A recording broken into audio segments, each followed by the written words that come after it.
The longing to break away is in Vishuddhi, Agna and Sahasrara.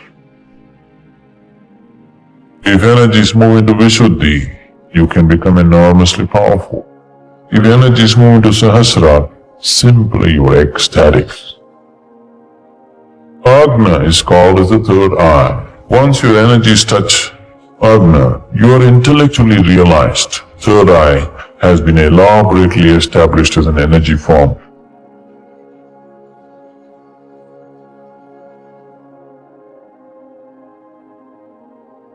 Namaskaram, Sadhguru. I started meditating 10 years ago, and after a few years, I could see my third eye, a perfect eyeball. Is it real or am I hallucinating? Now, this needs to be understood. What is referred to as a third eye is not necessarily another eye like this. Okay, it is not. It is just that, there are okay. In the pranic system, we talked about the 72,000 nadis. These 72,000 nadis have 114 important junction points in the body. Like in this building, the electrical systems are running, there are many junction points where major meeting of connections are happening. There are 114 junction points in the body. Generally, these are referred to as chakras. The word chakra literally means a wheel. But these are not in the form of circles or wheels. They always meet in the form of a triangle. The nadis always meet in the form of a triangle. And the whole yogic system depends on what you do with them. So out of this 114, 7 are held as the major junction points. So these are the 7 chakras that everybody is normally talking about. They are located in certain parts of your body. These are Muladhara, Swadishtana, Manipuraka, Anahata, Vishuddhi, Agna, Sahasrara. Muladhara means the foundation. This is a center which is physically or physiologically, it is located between your anal outlet and your genital organ. It's called the perineum medically. If your energies are dominant in your Muladhara, food and sleep will be the 2 major qualities of your life. They will be the most important factors in your life, food and sleep. If your energies are dominant in your Swadishtana, which is located just above your genital organ, here you will be a pleasure seeker. Pleasure does not necessarily mean sex and things like that. You are somebody who wants to enjoy the world. That's dominant in you. So a person who is a pleasure seeker, he lives little more intensely than a person who is living just for food and sleep. Yes. So these are just different levels of intensities of life. As the intensity increases, your ability to experience different dimensions of life moves from one area of life to another. If your energies move into Manipuraka, or if they're more dominant in Manipuraka, you are a doer in the world. You want to do things. Maybe you're a businessman, maybe you're a politician or something where a lot of doing is needed, You're a doer. If energies move into Anahata, this is the creative center, you become a creative person. Maybe you're an artist, or at least you have tendencies. Maybe you didn't make it in the Hollywood, but you want to create more than simply eating and sleeping or seeking pleasure outside. You would like to do something. There is creativity in you. A person, let's say an artist, generally their lives may be considered a little freaky for other people, but they experience life little more intensely than, let's say, a businessman. Yes? It's a different level of intensity. The word Anahata means unstruck. This is the unstruck sound. This is a meeting between the lower and the higher. All your survival instincts are in the lower three chakras.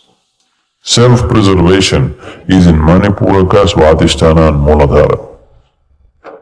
The longing to break away from all this and go away beyond is in Vishuddhi, Agna and Sahasrara. Anahata is the meeting point. So Anahata, the symbolism is two triangles meeting.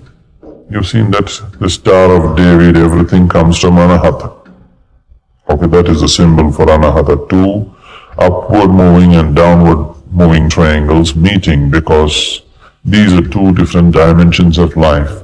One is catering to self-preservation, another is catering to the longing to go beyond. In your head and your heart, you have longings to go beyond, but in your body, you have longings to preserve.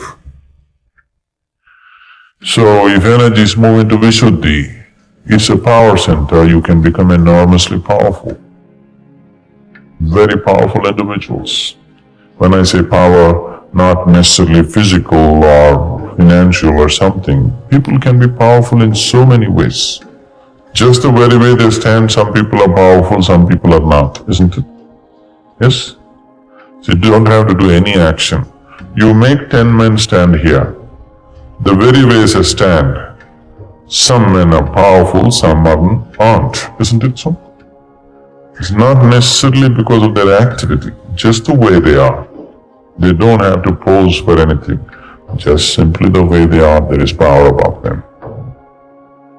If your energies move into Agna, you are intellectually realized. You see things clearly.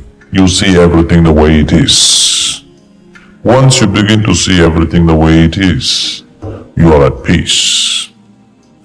So Agna is called as the third eye because you see things the way they are. With these two eyes are very deceptive. They make you see things the way it is necessary for your survival. They don't allow you to see everything the way it is. Once your energies touch Agna, now you're seeing things the way they are.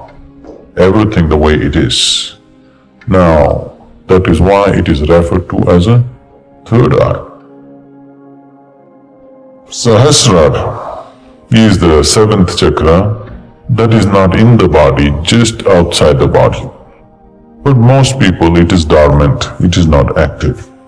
If some sadhana comes into your life, if you activate it in a certain way, or because of a very intense way of living, it can become active. If energies move into Sahasrara, you will become unexplainably, unreasonably ecstatic. Simply like crazy, you're ecstatic. If you come to the Bhava Spandana, you will see, simply for no reason, you will be spilling in ecstasy. You just don't know what's happening, just no external reason. Simply you're ecstatic, simply because your energies touch Sahasrara. From Muladhara to Agna, there are many pathways as to how to get there, any number of methods and teachings as to how to reach there. From Agna to Sahasrara, there is no path. If you want to move from Agna to Sahasrara, because there is no path, that is the reason why many people have gone about propagating peace is the highest thing to achieve, because they got stuck here. So from Agna to Sahasrara, there is no pathway.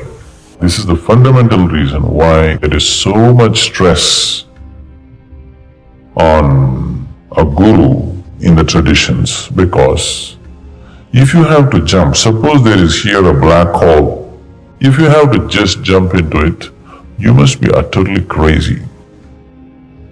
Or you must have extraordinary kind of courage.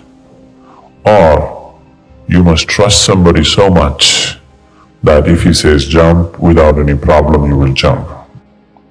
Otherwise, there's no possibility, isn't it? Because that possibility is not there for many people, that's the reason why they have concluded peace is the ultimate thing, because they got stuck here. They wouldn't go up. About seeing a form of an eye is simply because certain systems of practices made a whole imagery about it. These images were not just drawn on paper. They established forms of it. This is a whole science by itself. In India, this is called as the science of consecration. In the yogic traditions, this science of consecration can be taken to such peaks. Any form you want, you can consecrate it and make it a reality. Right now, let us say I want a fierce dragon established energy-wise. Now, I will establish a temple for a dragon. And if you go there, you have a deep experience of the dragon, because the energy form of the dragon is like alive, like a real thing. Because the science of consecration is such, any form that you want, you can consecrate it and make the energy hold that form.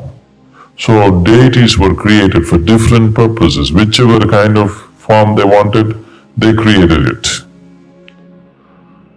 So like this, people created different kinds of imagery for the sake of sadhana, so that people could make use of it.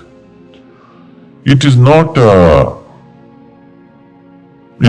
that's the way you have it, but it has been established in many traditions. Third eye has been elaborately established as an energy form. If you happen to come in touch with this somewhere, you may begin to see it. But these are two different kinds of yoga. There is something called as right hand yoga and left hand yoga. In the right hand yoga, there is no imagery. Right now, what we are offering to you is that. No imagery. We don't use any kind of imagination. Because once you go on imagination, you must be in constant care of somebody who knows what is what. Somebody who is capable of taking away the images when it is no more needed. Otherwise, you won't know where is reality and where is imagination. You will just fly off into imaginary states very easily. So here we are using a path of Pragna where there is no imagery. No imagery at all. Just use yourself to grow. Maybe it is not as colorful as that, but it's more steady. You don't get lost. You know, if you take a step forward, you know it. If you take a step backward, you know it. There you will not know, but it's very colorful and exuberant ways. We also do that, but not with, large groups of people like this.